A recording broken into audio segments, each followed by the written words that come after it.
So today's Lunch and Learn is about Construction Design Management Regulations 2015.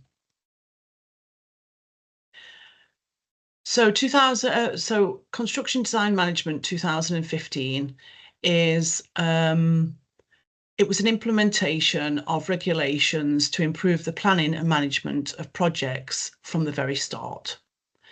It identifies hazards early on so they can be implemented, they can be eliminated or reduced at the design and planning stage, and the remaining risks can be properly managed.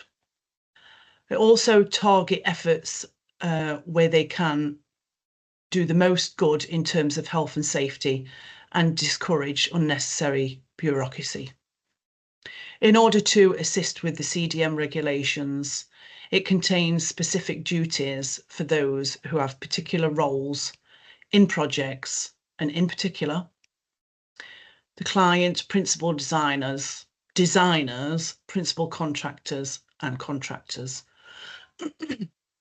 So the client is an organisation or an individual whom a construction project is undertaken for.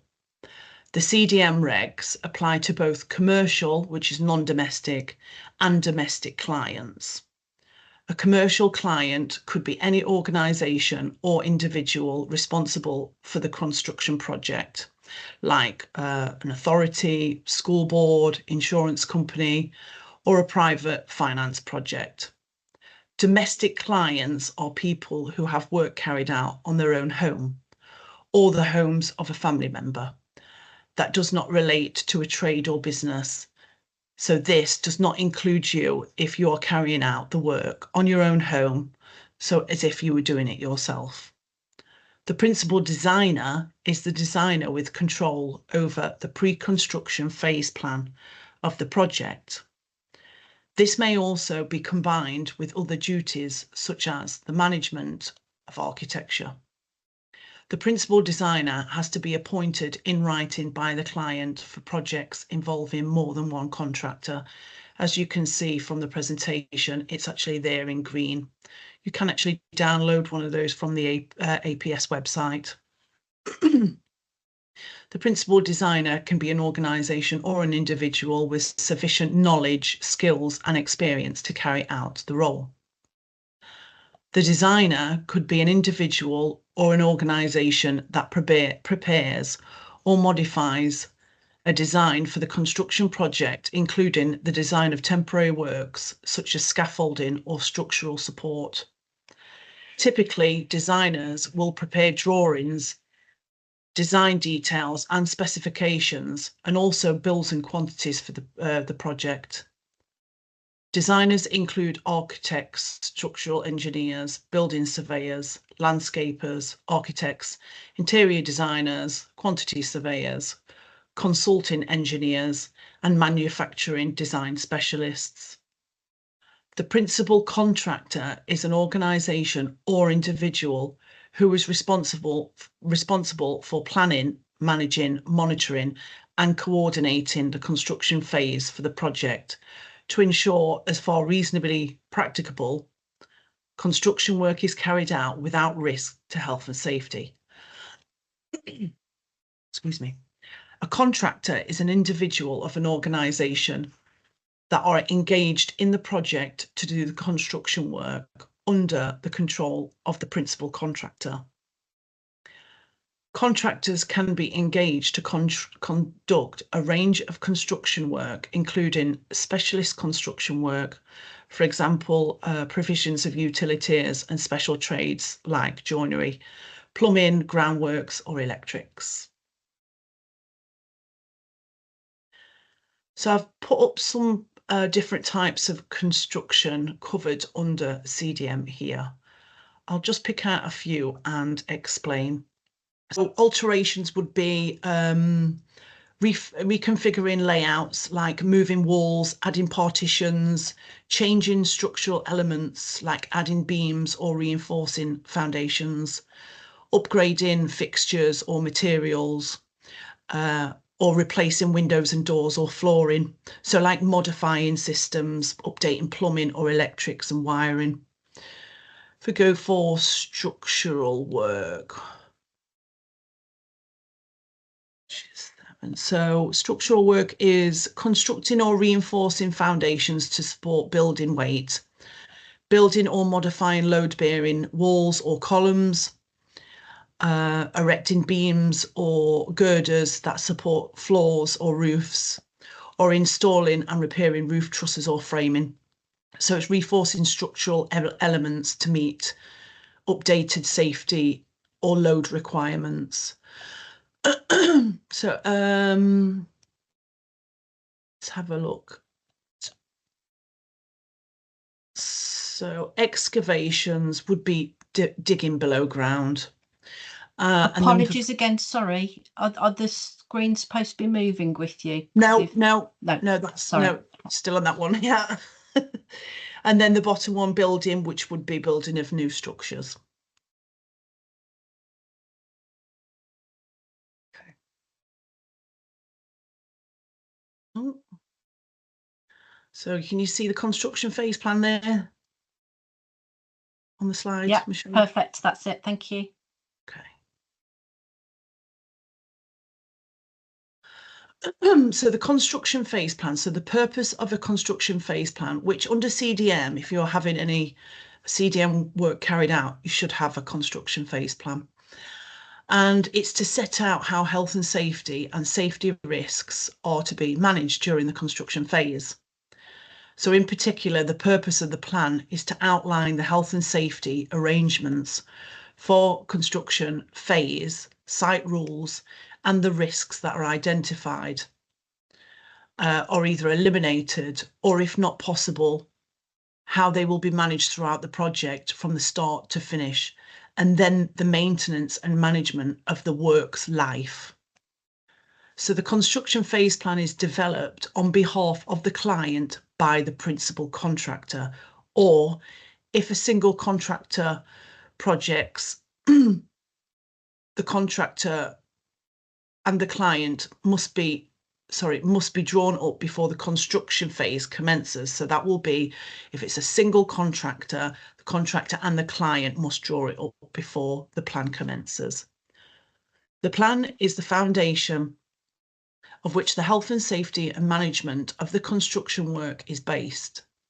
The client must ensure that the principal contractor and contractor is provided with all available relevant information they need to draw the plan, including the pre-construction information, which can be known as the PCI. The principal designer must help the principal contractor to prepare the construction phase plan by providing all relevant information they hold. So this includes any information given to them by designers about the risk that have to be eliminated through the design process and the steps taken or required to reduce or control these risks.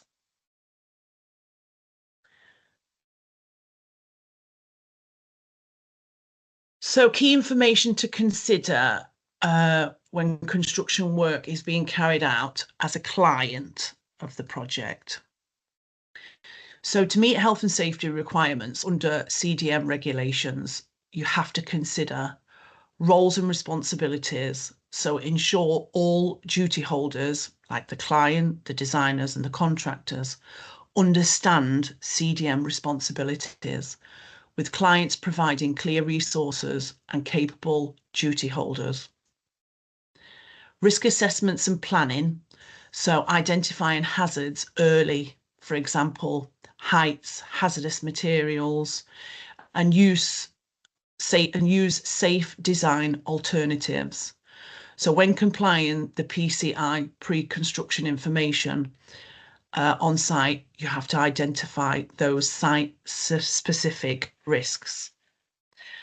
So site management systems, which would be develop a construction phase plan, which is the CPP. You would develop that from the information from the pre-construction information.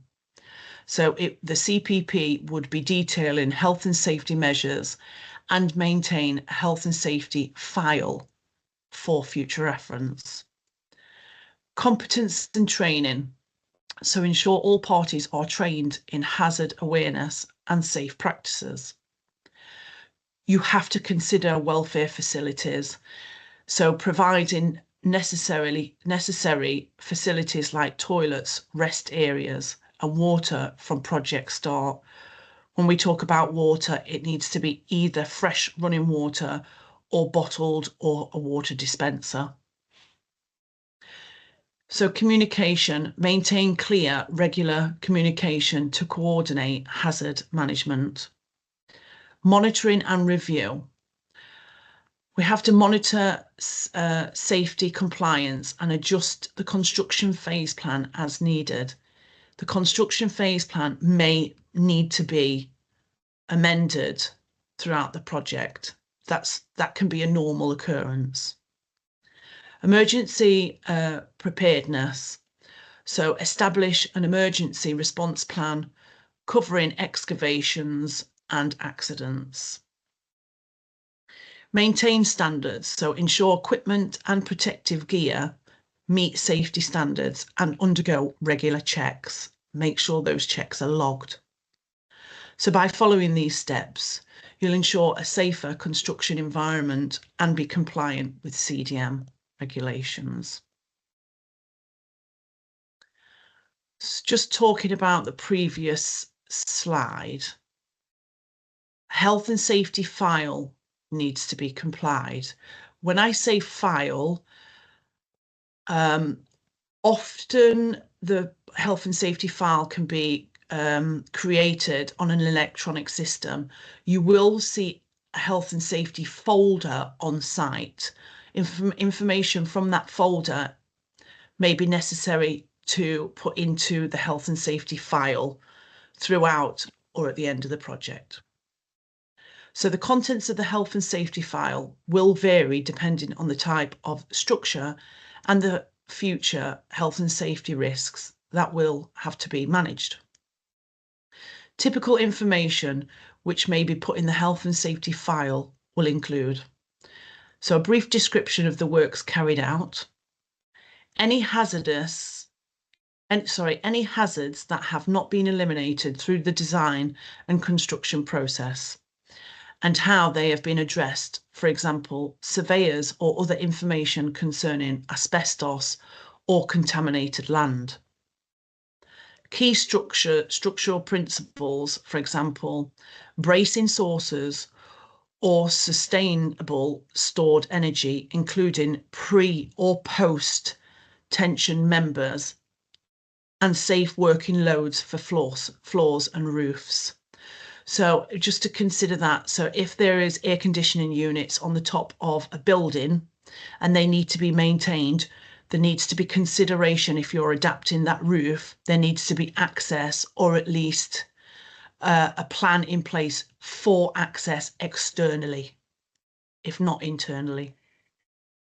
Information regarding the removal or dismantling of installed plant or equipment, for example, any special arrangements for lifting such equipment. Hazardous material used, for example, lead paints and special coatings. Health and safety information about equipment provided for cleaning or maintaining the structure. The nature, location, and markings of significant services, including underground cables, gas supplies, equipment, or firefighting services. Information and as-built drawings of the building. Excuse me.